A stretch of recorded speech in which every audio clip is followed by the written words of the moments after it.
আমন্ত্রণ জানাচ্ছি প্রজন্মের ভাবনা নিয়ে চ্যানেলের বিশেষ আয়োজন ডেডলাইন ৩৬ জুলাই। সাথে আছি আমি নুসরাত জাহান জেরি। দর্শক, ৫ই আগস্ট বা ৩৬ জুলাইয়ের পরে যে নতুন বাংলাদেশের জন্ম, সেই বাংলাদেশের প্রতি মানুষের আশা আকাঙ্ক্ষা অনেক, কিন্তু মানুষের স্বপ্ন বা আশা আকাঙ্ক্ষা ফিকে হয়ে যায় যখন আয় এবং ব্যয়ের হিসাব না মেলে। আমাদের আজকের বিষয় মানুষের অর্থনৈতিক সমস্যা। বাংলাদেশের মানুষের অর্থনৈতিক দুরবস্থা দীর্ঘদিন ধরেই।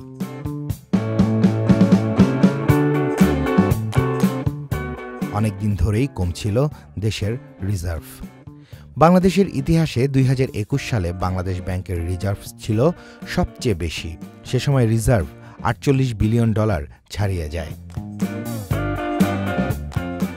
এরপর ধীরে ধীরে কমতে থাকে দেশের রিজার্ভ, বাড়তে থাকে ডলারের দাম, অর্থনৈতিক দুরবস্থার দিকে যেতে থাকে দেশ। এরপর সামনে আসতে থাকে একের পর এক ব্যাংকের তারল্য সংকট, যার কারণ ঋণখেলাপি, যাকে ব্যাংক লুটও বলা যায়।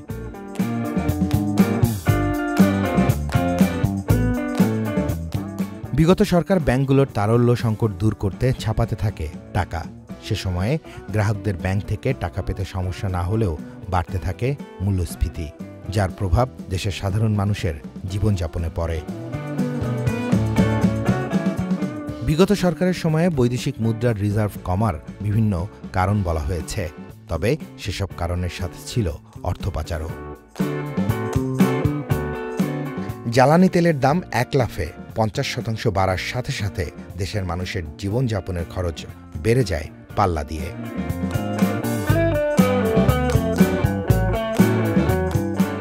৫ আগস্ট বা ৩৬শে জুলাই ছাত্র জনতার গণ অভ্যুত্থানের পর মানুষের প্রত্যাশা ছিল নিত্য প্রয়োজনীয় জিনিসের দাম কমবে, দূর হবে অর্থনৈতিক সমস্যা।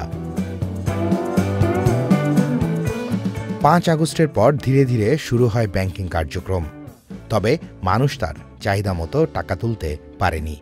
এরই ভিতর বেশ কয়েকটি ব্যাংক তারল্য সংকটের জন্য গ্রাহকদের টাকা প্রদানই প্রায় বন্ধ করে দেয়। অন্তর্বর্তী সরকারের সিদ্ধান্ত ছিল নতুন টাকা ছাপিয়ে ব্যাংকগুলোর তারল্য সংকট দূর করা হবে না। তবে সে সিদ্ধান্ত থেকে সরে এসে দুর্বল ব্যাংকগুলোকে ২২,৫০০ কোটি টাকার সহায়তা করেছে বাংলাদেশ ব্যাংক। এরপরও ওই ব্যাংকগুলোর গ্রাহকদের অভিযোগ রয়েছে, তারা প্রয়োজনীয় অর্থ উত্তোলন করতে পারছেন না। সাধারণ মানুষের অর্থনৈতিক খারাপ অবস্থার অন্যতম কারণ নিত্যপণ্যের মূল্যবৃদ্ধি, যার লাগাম ৫ আগস্টের পরও টানা যায়নি। এক এক সময় এক এক পণ্যের মূল্য হয়ে যাচ্ছে আকাশ ছোঁয়া।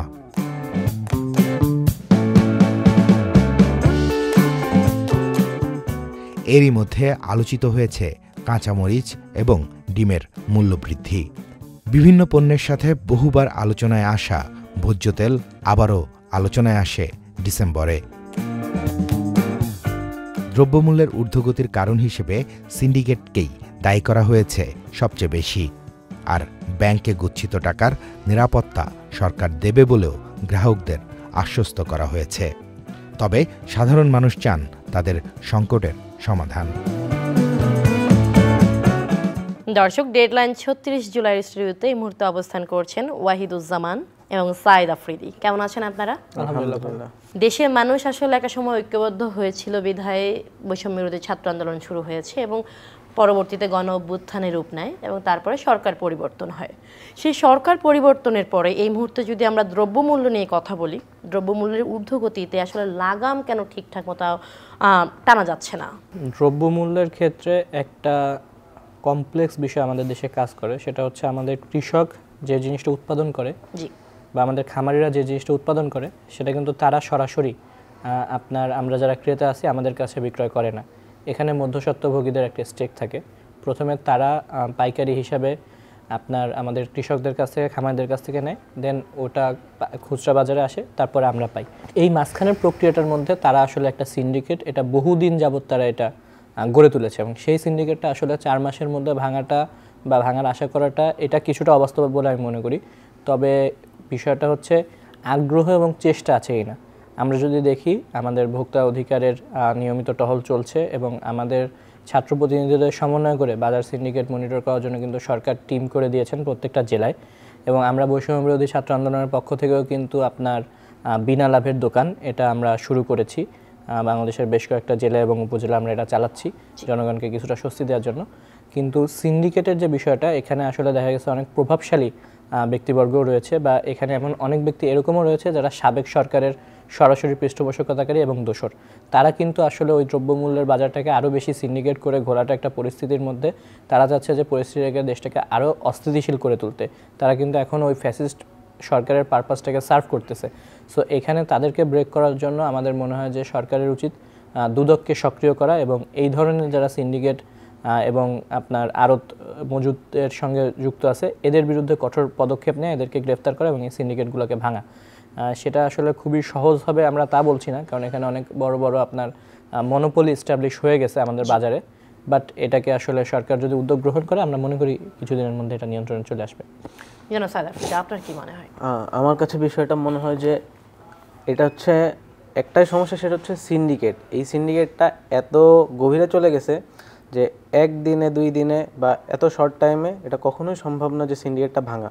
সিন্ডিকেট ভাঙতে গেলে আমাদেরকে কিছু পলিসি আনতে হবে, আমাদেরকে বিভিন্নভাবে আমরা এটা করতে পারি। যেমন আমরা যেমন এখন বিনা লাভের যে দোকানগুলো, এগুলো এখন অল্প অল্প কয়েকটা জেলায় হয়তো একটা স্পটে আছে, কিন্তু আমরা যখন এইগুলা অনেকগুলো স্পটে রাখতে পারবো তখন এই জিনিসটা আস্তে আস্তে কমবে। এবং সিন্ডিকেট ভাঙতে গেলে সরকারকে এবং প্রশাসনকে অবশ্যই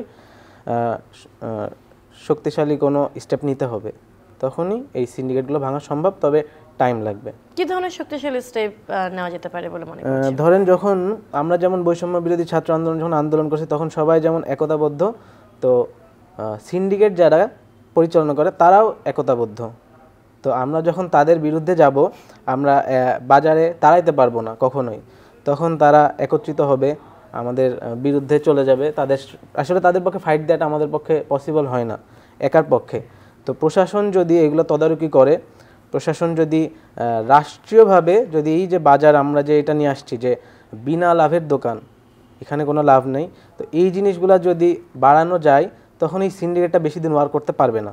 আমরা যদি কথা বলি যে মানুষের আয় আর ব্যয় নিয়ে, মানুষের আয় আর ব্যয়ের যে বৈষম্য এই মুহূর্তে আসলে প্রকটভাবে দৃশ্যনীয়, সেইখানে কি মনে হয় আপনার যে এটা কি জুলাই আগস্টের স্পিরিটের সাথে যায় এই আয়ের এবং ব্যয়ের বৈষম্যটা?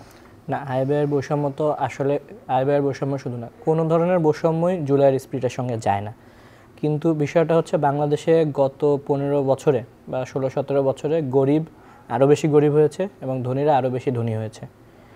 এই বাস্তবতার প্রেক্ষিতে আমাদেরকে যদি সম্পদের সুষম বণ্টন নিশ্চিত করতে হয়, তাহলে আমাদেরকে কিছু কল্যাণ রাষ্ট্রের যে ধরনের পদ্ধতিগুলো থাকে এই ধরনের কিছু ওয়েলফেয়ার স্টেপ সরকারকে নিতে হবে। তার মধ্যে একটা হচ্ছে গিয়ে যে বেকার ভাতা যেটা আছে এটাকে আরও একটু কার্যকরভাবে এটাকে প্রয়োগ করা, এবং হচ্ছে গিয়ে আমাদের যে টিসিবি এবং ওএমএস এর মাধ্যমে যে স্বল্প মূল্যের দ্রব্যাদি যে সরবরাহ করা হয় সেটার দায়রাটাকে আরেকটু বৃদ্ধি করা, এবং এই জিনিসটাকে স্বচ্ছতার সঙ্গে জানি এই জিনিসটা সাধারণ গ্রাহক পর্যন্ত পৌঁছায় সেই জায়গাটা দেখা। আর আমাদের চাকরির বাজার এবং আমাদের শিক্ষাক্ষেত্রে আমাদের প্রতি বছর কী পরিমাণ তরুণ বের হচ্ছে এবং কী পরিমাণ আমাদের চাকরির বাজার তৈরি হচ্ছে, এটার মধ্যে একটা সমতা তৈরি করা এটা সরকারের জন্য আবশ্যক।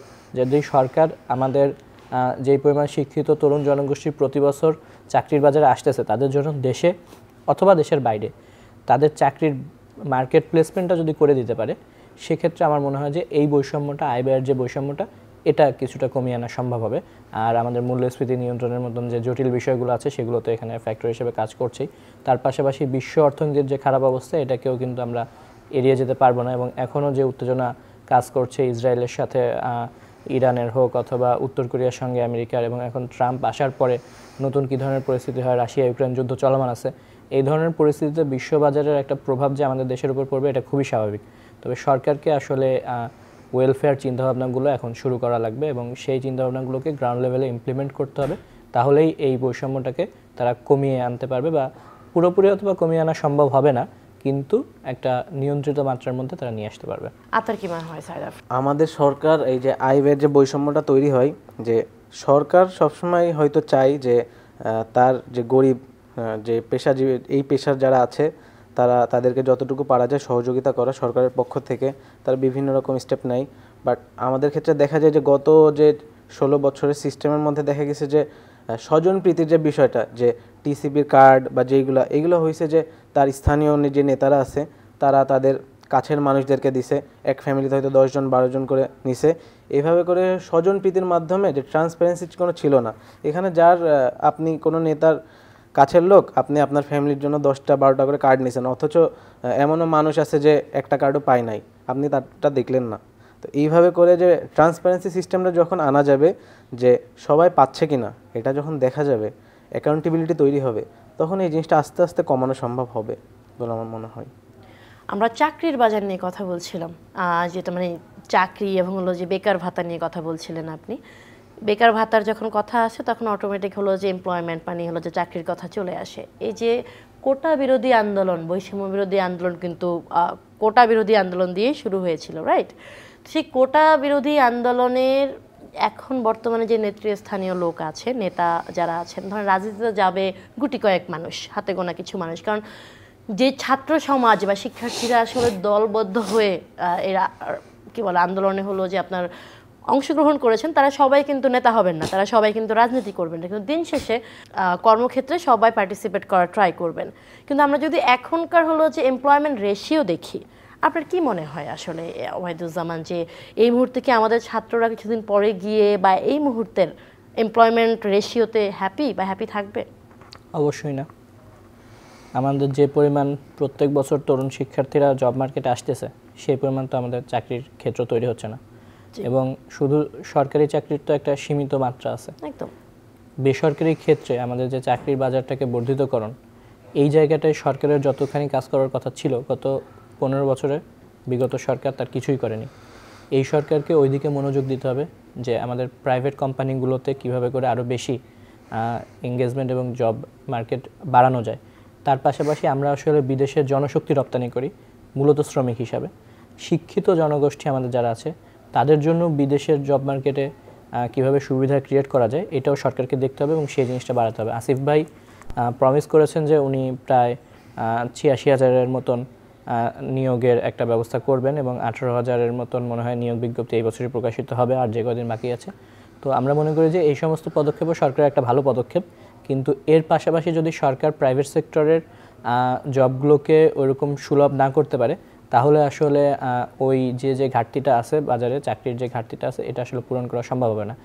একটা বিষয় এখানে আমাদেরকে মাথায় রাখতে হবে যে আমাদের দেশে আসলে সরকারি চাকরিটাকে এমন একটা সোনার হরিণ হিসেবে উপস্থাপিত করা হয়েছে যে আমাদের সরকারি বিশ্ববিদ্যালয় এবং জাতীয় বিশ্ববিদ্যালয় থেকে যারা পাশ করে বেরোচ্ছে তারা সবাই ওই সরকারি চাকরির পিছনে দৌড়াচ্ছে। কিন্তু তাদের যদি আপনার বেসরকারি চাকরির ক্ষেত্রে তারা সরকারি চাকরি থেকে প্রাধান্য দেয় একমাত্র চাকরির নিরাপত্তা এবং আরও আনুষঙ্গিক এই ধরনের কিছু বিষয়ের কারণে। তো সেই জিনিসগুলো যদি বেসরকারি ক্ষেত্রেও সরকার নিশ্চিত করতে পারে তাহলে কিন্তু তারা ওদিকেও ঝুঁকবে এবং ওই জায়গাটায় আমাদেরকে ক্রিয়েট করতে হবে। সেই ক্ষেত্রে আমাদেরকে নতুন ইন্ডাস্ট্রি গড়ে তোলার দিকে নজর দিতে হবে এবং হচ্ছে আপনার বৈদেশিক বিনিয়োগ যত বেশি আমরা আনতে পারবো এবং ভালো ভালো যেসব আন্তর্জাতিক কোম্পানি রয়েছে আমাদের দেশে, আমরা গাড়ি উৎপাদন করতে পারি না, আমরা আমাদের দেশে ইন্ডিজিনিয়াসভাবে ওই ধরনের সফটওয়্যার বা কোর টেকনোলজি আমরা ডেভেলপ করতে পারি না, সেই দিকগুলোতে আমাদেরকে মনোযোগ দিতে হবে। এআই এর ক্ষেত্রে এআই এর নতুন যে ভার্সনগুলো আসতেছে, এআই রিলেটেড রোবোটিক হোক, অন্যান্য স্মার্ট হোম টেকনোলজি হোক, এই জিনিসগুলোকে যদি আমরা আমাদের দেশে ম্যানুফ্যাকচার করার মতন ম্যানুফ্যাকচারিং এস্টাবলিশমেন্ট আমরা গড়ে তুলতে পারি, তাহলে কিন্তু আমাদের বেশ বড় একটা জনশক্তিকে আমরা ওদিকে নিতে পারবো। কেননা ভবিষ্যৎটা তো ওই ধরনের বাজারের। আমরা যদি এখনও আমাদের যে ক্লাসিক্যাল যে ইন্ডাস্ট্রিগুলো আছে, যেরকম আমাদের চিনি কলগুলো আমরা চালু করতেছি, আমরা অথবা আমরা আমাদের পাট কলগুলোর ব্যাপারে কথা বলতেছি, এগুলো কিন্তু একটা ক্লাসিক্যাল, এগুলো কিন্তু আমাদের ফিউচার না। আমাদের ফিউচারে কিন্তু টেকনোলজি বেস যে ইন্ডাস্ট্রিগুলো আছে ওগুলোর দিকে আমাদের যেতে হবে।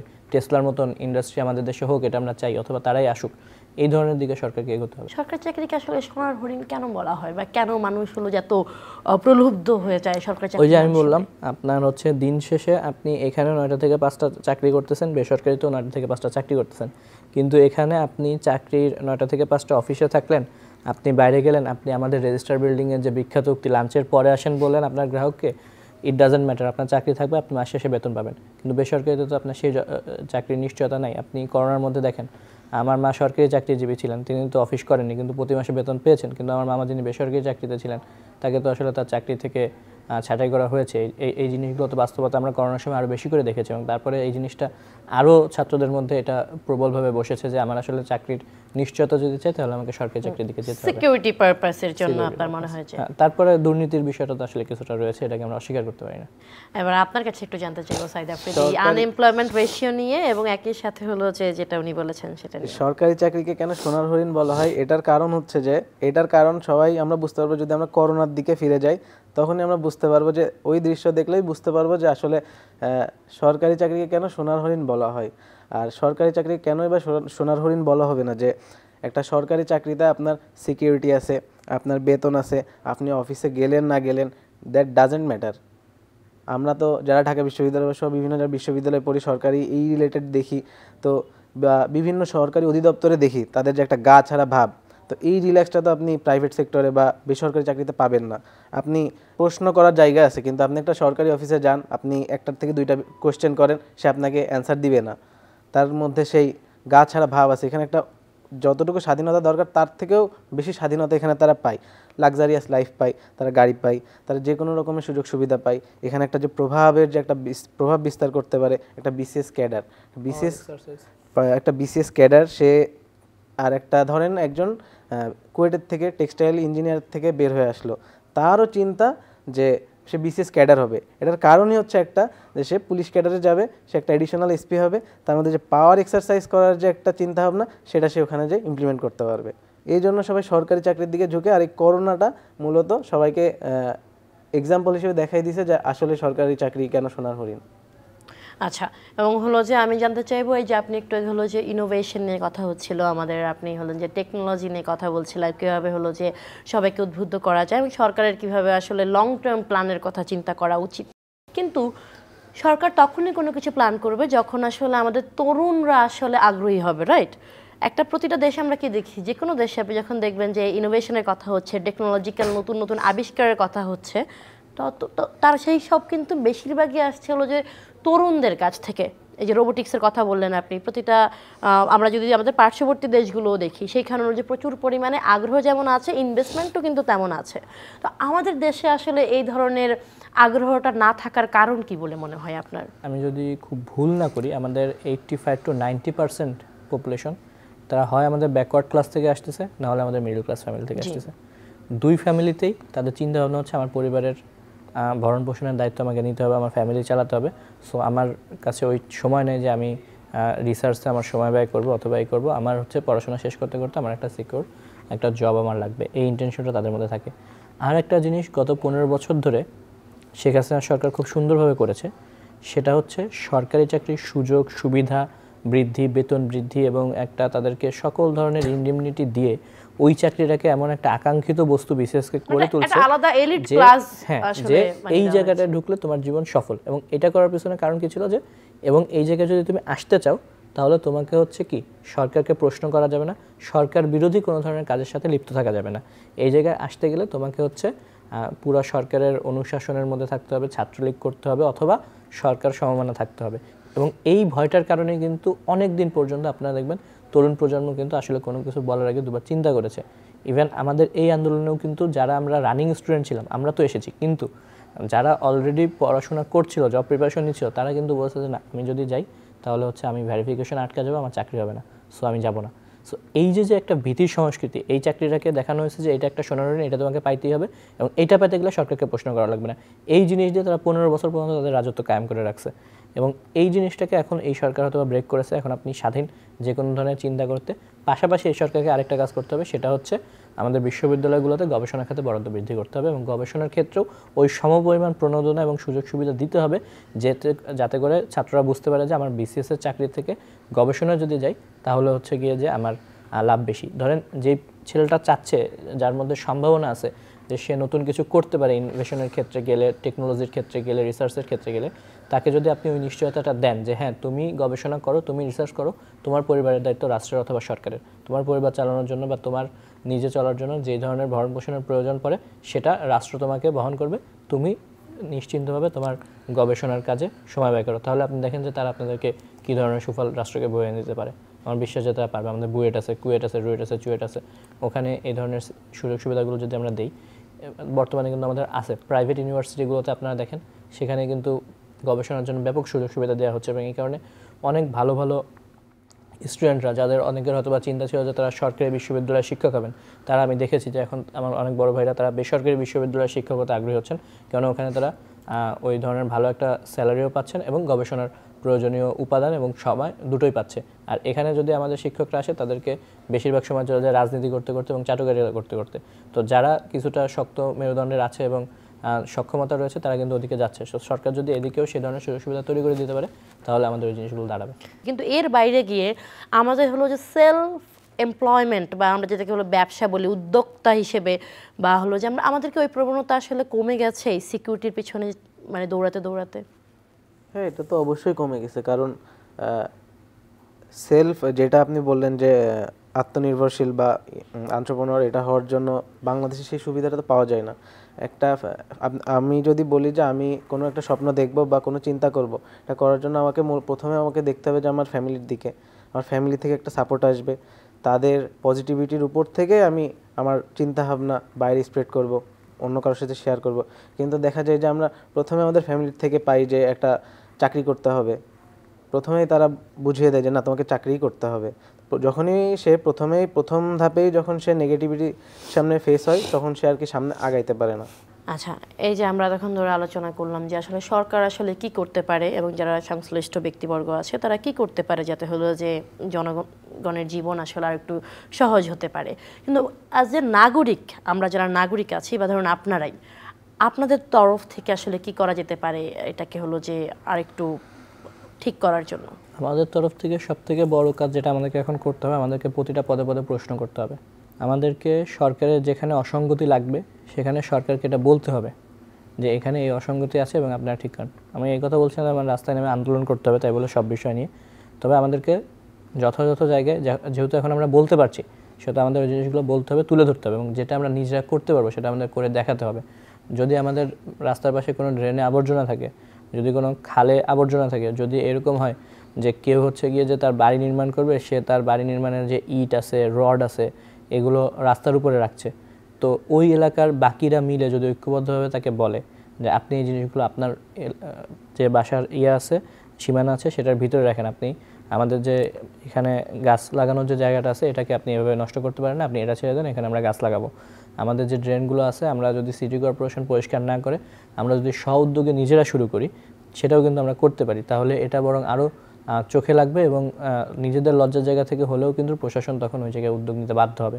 আরেকটা জিনিস আমাদের সবার হাতে আছে, সেটা হচ্ছে সোশ্যাল মিডিয়া, অনেক বড় ধরনের একটা অস্ত্র। আমরা যেখানে যে ধরনের অসঙ্গতি দেখতে পারবো এবং যে ধরনের সাজেশন আমাদের দেওয়া দরকার আমরা কিন্তু সেই জিনিসগুলো আসলে দিতে পারবো। খুবই কিছুদিন আগেই আমাদের মাননীয় উপদেষ্টা মাহফুজ আলম ভাই তিনি কিন্তু একটা ইনিশিয়েটিভ নিয়েছেন, তিনি কিন্তু একটা গুগল ফর্ম ছেড়েছেন ফর রিভিল দ্য নেশন, এবং ওখানে নতুন প্রজন্ম যারা আছে, যারা দেশকে নিয়ে যে স্বপ্ন দেখছে এবং তারা কি করতে চায় সেই জিনিসগুলো তারা ওখানে দিতে পারছে। আমি বাংলাদেশের প্রত্যেক তরুণকে এবং প্রত্যেক নাগরিককে আমি অনুরোধ করব যে আপনারা এই ইনিশিয়েটিভটার সঙ্গে যুক্ত হন এবং আপনারা আপনাদের সাজেশনগুলো ওই জায়গাটায় দেন। আমরা আশা করি যে এই সরকার আপনাদের এই সাজেশনগুলো ইমপ্লিমেন্ট করবে এবং আপনাদের হাত ধরে ইমপ্লিমেন্ট করবে। আর আমাদের নাগরিকদের থেকে আরেকটা জিনিস যেটা, সেটা হচ্ছে এই যে জাতীয় ঐক্যের ক্ষেত্রে সরকার বলছে যে আমাদের রাজনৈতিক দলগুলোর মধ্যে জাতীয় ঐক্য অথবা আমাদের কমিউনিটিগুলোর মধ্যে জাতীয় ঐক্য। আপনি যদি যান আমাদের নর্মাল একটা সোসাইটির মধ্যে আমরা যে শুধু রাজনৈতিক দল অথবা রিলিজিয়াস কমিউনিটি দ্বারা ডিভাইডেড থাকি তা কিন্তু আমরা ইজমের দ্বারা ডিভাইডেড থাকি। আমরা কুমিল্লা অঞ্চলের লোক, আমরা খুলনা অঞ্চলের লোক, এরকম বিভিন্ন ক্ষেত্র আছে, বিভিন্ন সেক্টর আছে যেটা আমাদেরকে ডিভাইডেড করে রাখে। এরা হচ্ছে গিয়ে ব্যবসায়ী মহল, এরা হচ্ছে গিয়ে যে কি করে, এরা হচ্ছে গিয়ে শ্রমিক। সো এই যে দূরত্বগুলো আছে, এই সামাজিক দূরত্বগুলোকে আমাদের সোশ্যাল ইউনিটি, যেটা সোশ্যাল ইনক্লুসিভিটির দিকে আমাদেরকে যেতে হবে এবং পুরো সমাজটাকে আমরা একটা জাতি হিসাবে, আমরা বাংলাদেশের নাগরিক হিসাবে আমাদেরকে ঐক্যবদ্ধ হতে হবে সকল স্তরে। শুধু রাষ্ট্র নয়, আমাদের আসলে মানসিকভাবেও সংস্কার খুব প্রয়োজন। সাইদ আফ্রিদি, আপনার কি মনে হয় যে সরকার তো তাদের কাজ করবে, যেটা উনি বললেন, আপনারা আওয়াজও তুললেন, এর বাইরে সরকারের ভুল ধরিয়ে দেওয়া এবং সোশ্যাল মিডিয়াতে হলো যে একে অপরের ভুল ধরিয়ে দেওয়ার বাইরে আমরা নাগরিক হিসেবে আমরা আসলে কি ধরনের সাহায্য করতে পারি দেশ গঠনে? দেশ গঠনে আমরা যেগুলো করতে পারি নাগরিক হিসেবে, সেটা হচ্ছে যে আমি রাস্তা দিয়ে হাঁটার সময় দেখলাম যে আমার পাশে একটা ডাস্টবিন আছে, দেখতেছি তার পাশে একটা মানুষ একটা বোতল ফেলে চলে গেছে। তো আমি এই জিনিসটা ফেসবুকে প্রথমেই ছবি একটা তুলে ট্রল করার আগে আমি একটা যেটা করতে পারি সেটা হচ্ছে যে বোতলটাকে ডাস্টবিনে ফেলে তারপর আমি তাকে এটা বলতে পারি যে ভাই এটা ডাস্টবিনে ফেললে বেটার হইতো। তো এইভাবে যখন আমরা আগে নিজেকে পরিবর্তন করতে হবে, নিজের ভুলগুলোকে আগে দেখতে হবে, তারপরে অন্য কারোর ভুল নিয়ে সমালোচনা করতে হবে। আগে নিজেকে পরিবর্তন করতে হবে, তারপরে সমাজ এবং রাষ্ট্রকে পরিবর্তন করা সম্ভব। আপনাদেরকে অনেক ধন্যবাদ। প্রিয় দর্শক, বৈষম্য বিরোধী ছাত্র আন্দোলন বা গণ অভ্যুত্থানের স্পিরিট একটিই ছিল, তা হলো বৈষম্যের বিলীন এবং সমতার কথা বলার জন্যই কিন্তু হলো যে এই আন্দোলন হয়েছিল। এতক্ষণ ধরে আপনারা দেখছিলেন ডেডলাইন ৩৬ জুলাই, সাথে ছিলাম আমি নুসরাত জাহান জেরি। দেখা হবে অন্য কোনো পর্বে অন্য কোনো প্রসঙ্গে। ততক্ষণ ভালো থাকুন, সুস্থ থাকুন।